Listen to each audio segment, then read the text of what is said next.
ഒരുപക്ഷെ മലയാളികൾ നമ്മൾ വായിച്ചിട്ടുള്ള, നമ്മൾ 10ാം ക്ലാസ്സിലൊക്കെ പഠിക്കുമ്പോൾ വായിച്ചിട്ടുള്ള ഇന്ദുലേഖയിലെ ഫെമിനിസത്തിന്റെ ഏറ്റവും പ്രധാനപ്പെട്ട ഒരു തെളിവ് ആ കാലഘട്ടത്തിൽ നമുക്ക് ഫീൽ ചെയ്തിട്ടുണ്ട്. അങ്ങനെ ഉണ്ടെങ്കിൽ രണ്ടാമത്തെ ഗ്രൂപ്പ്, രണ്ടാമത്തെ പുസ്തകം ഏതാണ്?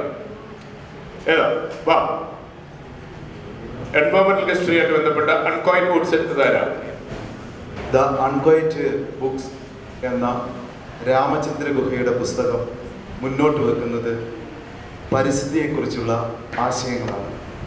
1970കളിൽ ഉത്തർപ്രദേശിലെ ഗവൺമെൻറ് ഏർപ്പെടുത്തിയ വനങ്ങളുടെ മരങ്ങൾ മുറിച്ചു മാറ്റുന്നതിന് കോൺട്രാക്ടർമാർക്ക് അനുമതി നൽകിയതിനെതിരെ 1973 മാർച്ച് 26 ഉത്തരാഖണ്ഡിലെ ചിമോലി ജില്ലയിലെ റെനി ഗ്രാമത്തിലെ സ്ത്രീകൾ തുടങ്ങിയ പ്രസ്ഥാനമാണ് ചിപ്കോ മൂവ്മെന്റ്.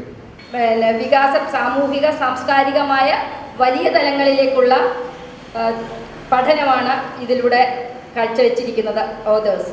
ഇതോടൊപ്പം കേരളത്തിലെ ജനസംഖ്യ, സാക്ഷരത, മതനവീകരണം അവിടുത്തെ ജനതയിലുണ്ടാക്കിയ സ്വാധീനം, ഇവയെല്ലാം ഈ പുസ്തകത്തിൽ വിശദമായി പരാമർശിക്കുന്നുണ്ട്. സ്ത്രീശക്തി സങ്കേതന എന്ന കൂട്ടായ്മയാണ്.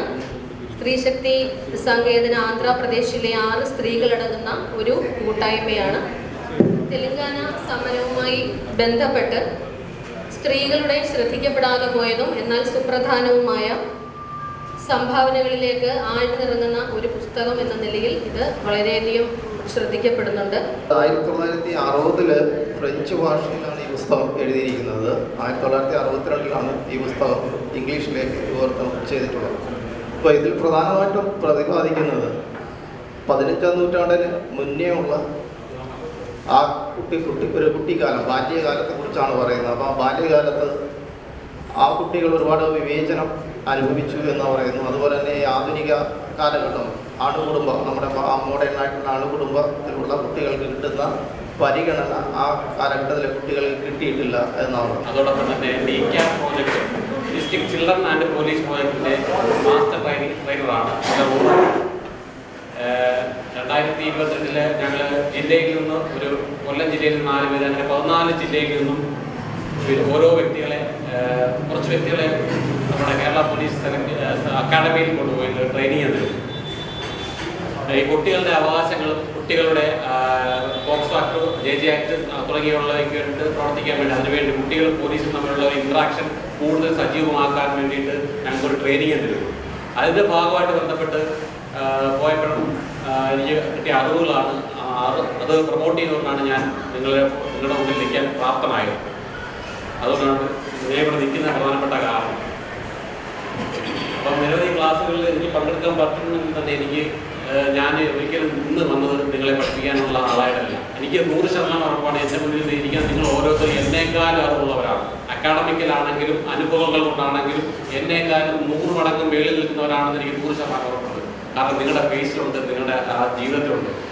ഇതൊരു ക്ലാസ് ആയിട്ട് കാണുന്നത് നിങ്ങൾ ഒരു ചെറിയ ഇൻട്രാക്ഷൻ സെഷനായിട്ട് കണ്ടാൽ മതി. നിങ്ങളുടെ സംശയങ്ങൾ എന്നോട് ചോദിക്കണം. ചോദിച്ചില്ലെങ്കിൽ എനിക്കത് ഡെവലപ്പ് ചെയ്യാൻ പറ്റില്ല, എൻ്റെ അറിവ് നേടാൻ പറ്റില്ല. നിങ്ങളുമായിട്ട് ഇൻട്രാക്ട് ചെയ്യുമ്പോഴാണ് കുട്ടികളെ കുറിച്ച് കൂടുതൽ എനിക്ക് അറിയാൻ പറ്റുന്നത്. അങ്ങനെയാണ് എനിക്ക് കൂടുതൽ അറിവുകൾ കിട്ടുന്നത്.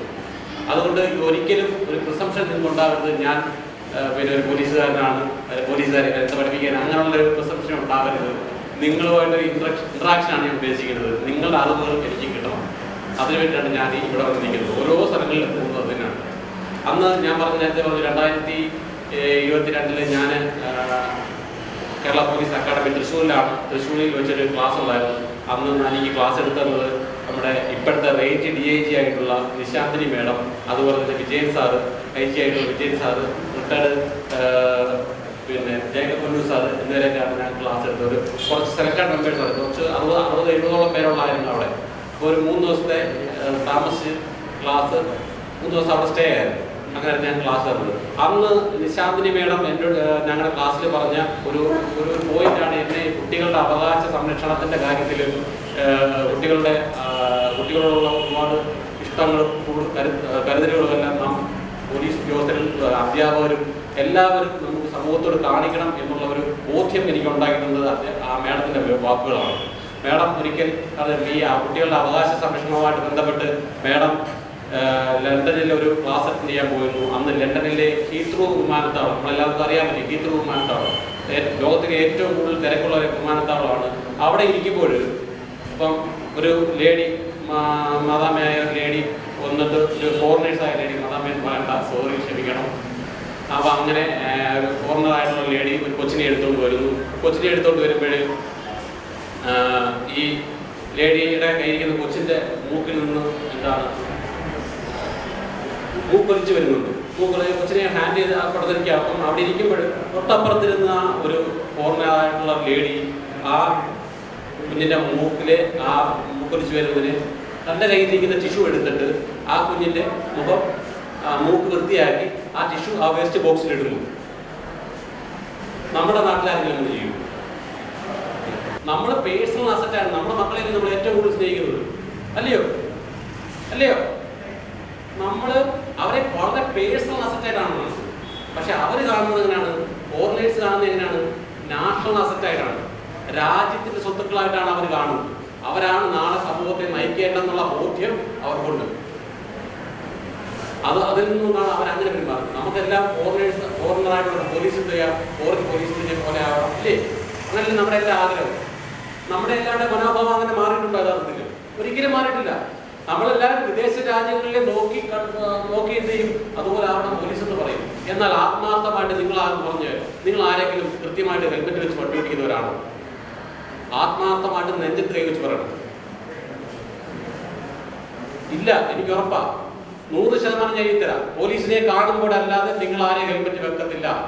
പക്ഷേ എന്തിനു വേണ്ടിയാണ് ഈ ഹെൽമെറ്റ് ഉപയോഗിക്കുന്നത് എന്നുള്ള ബോധ്യം നിങ്ങൾക്കുണ്ടെങ്കിൽ നിങ്ങൾ തീർച്ചയായിട്ടും വെക്കും.